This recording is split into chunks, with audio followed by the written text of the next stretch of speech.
Hey guys, welcome back to another episode of Now Loading. I'm your host as always, Alex Thompson, and I brought back a kind of long time guest. It's been a while now since you've been here, but I'm here with Christian Mason. What's going on, Christian? Not much, how are you? I'm doing all right, I'm hanging in there. What a fine day to talk about video games, right? I'd say so.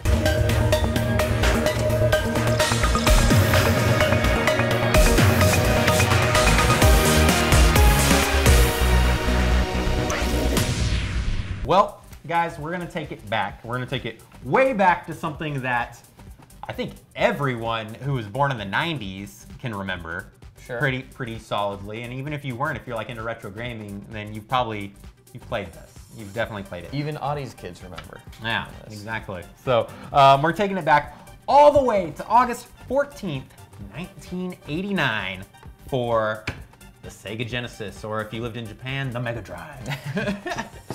But no, so it's crazy to think that this is how many years old now? 1989. Do some quick math. Oh no, that's all right. No? No thank you. No, I took my math. Yeah, right? So I'm 2691. Yeah, so 20, what is it, 28?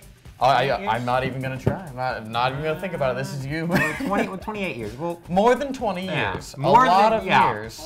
Almost 30 Almost years. 30 years. We're almost to that mark when 2019 rolls around. Yeah, that's coming up. coming quick. Yeah. So, you know, as we all know, Sega Genesis, it was 16-bit and it was like ahead of its time. Yeah. Like hardcore. And it came out a year before the Super Nintendo in the United States. Right. So we had this for a year, it was just competing with the Nintendo, just the regular NES. And this thing was like, wow, you had your Sonic on there and everything. Yeah. You saw the speed just the processing power just from that. I mean, you still got your slowdown and everything on it, just a little bit. But still, there wasn't anything else that looked like this at the time, or that was like, I guess, that fast of computing. Yeah. What was it called? Blast processing, right? Yeah. Yeah, blast processing with our 16-bit. It has more bits. Actually, on the back of the Sonic game here, it says super speed, super graphics. Yeah. Which, like, you didn't read the third one, though. Oh, super attitude, of course, yeah. I thought it was implied. I assumed. So, you know, I want to say, like, first off, like, this was the real introduction, basically, to Sonic. Yep. You know, which was the icon. It was the Mario of the Sega world. Yeah, absolutely. Absolutely. And it was the competitor for, you know, that Mario franchise. Whether it did better than Mario is very, I guess some people argue it, you know what I mean? Yeah. Yeah, I mean, we have, like you said, we have Sonic Mania on one thing where we have Mario coming out basically every few years on Nintendo consoles. Any given system, yeah. And there's all kinds of different spin-offs and everything that still come out and everything else too.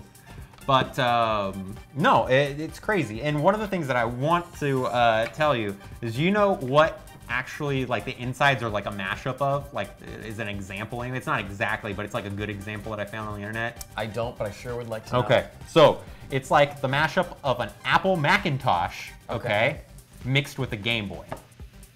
Which is weird. You should tell that as a joke. Yeah, right? Like, what do you get? It's really weird. I mean, basically it's like the same insides but mixed together is what I got online when I was looking into this. Why a Game Boy? I don't know. But cool. Something about it, yeah. Something.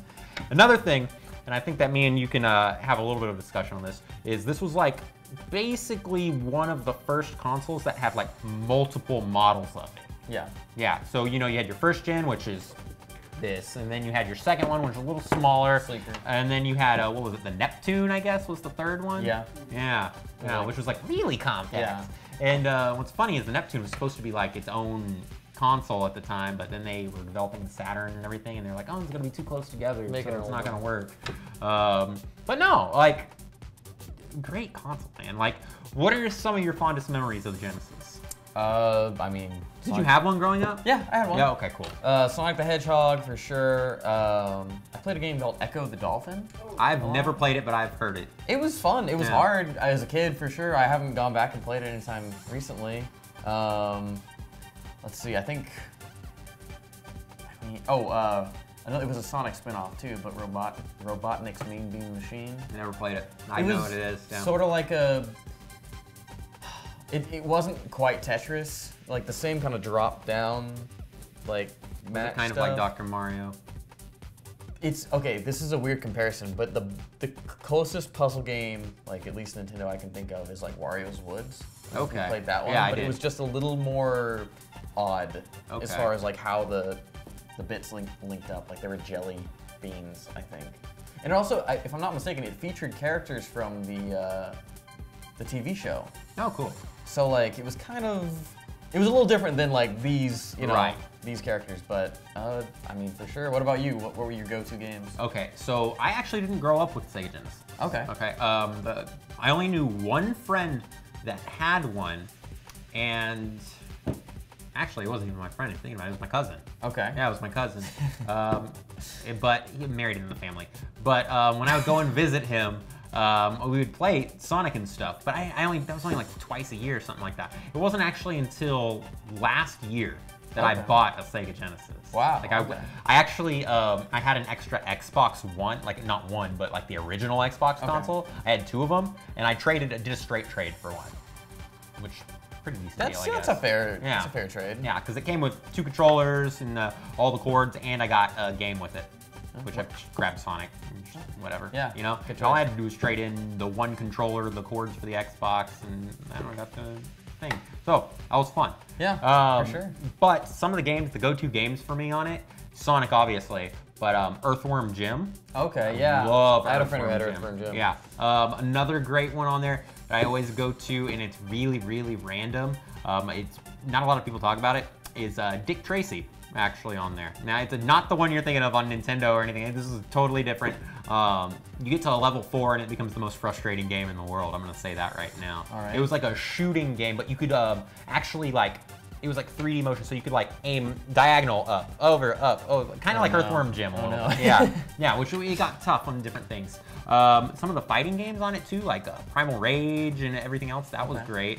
But I mean, there's a lot of really good games on here, especially you know, all there's a lot of good comic book games on there too. So like you know, the X-Men game was on there. What was it Spider-Man X-Men? It's like Arcade's Revenge or something like that. There's a really big lot of it. Even whatchamacallit, Punisher. Punisher was really good on there too. And one we can't forget is Streets of Rage. Oh yeah. Yeah. So like this thing had like a plethora of great games on it, as you know, like the library was great. And it's weird though that it didn't. I mean, it was definitely popular, but like I feel like everyone remembers like it's not the one that comes back when everyone's like your console from the 90s. Right. I feel like for a lot of people it was like Super the Nintendo, NES or SNES. Yeah. But like still like Formidable holds up. It looks good. It's bright, colorful. Like yeah.